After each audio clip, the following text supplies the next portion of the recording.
so important. Are you talking about foreign investment, trying to attract more foreign investment here, or are Australian companies also fleeing Australian?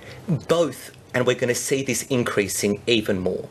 But wouldn't cuts to corporate, and later on I'm going to touch on personal income as well, wouldn't cuts to corporate tax actually affect the federal budget as well and public spending?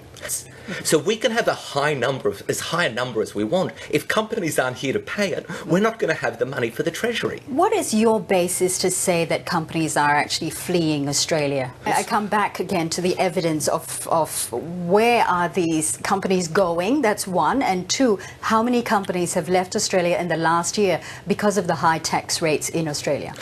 But Australia has a steady democracy, it's got good investment rates as well, so obviously companies don't really just make a decision on where to invest based on tax rates.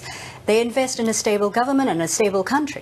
Is it because of a higher rate or because companies want more of a profit margin? We're seeing companies now say, with the result of the United States tax cuts, just in the last few hours, that they're going to invest, for instance, Comcast, $50 billion more because they actually now have the opportunity to move back to the United States. So isn't Australia then just reacting? Is this just a knee-jerk reaction, though?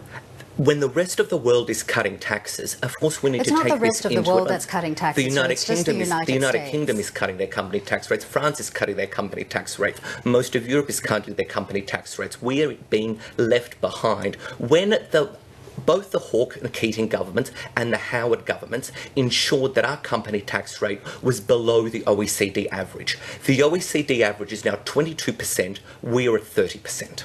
Now, the Prime Minister has also said that there is a possibility with corporate tax cuts that might actually help wage growth. Now, we know from the MyEFO report on Monday, wage growth is downgraded over the next 4 years. There really is no correlation, though, between corporate tax cuts and wage growth. I mean, companies can enjoy tax cuts, but it does not mean third going to pass it on to their employees. In the last 4 hours, you have seen Comcast, Wells Fargo, Boeing, Third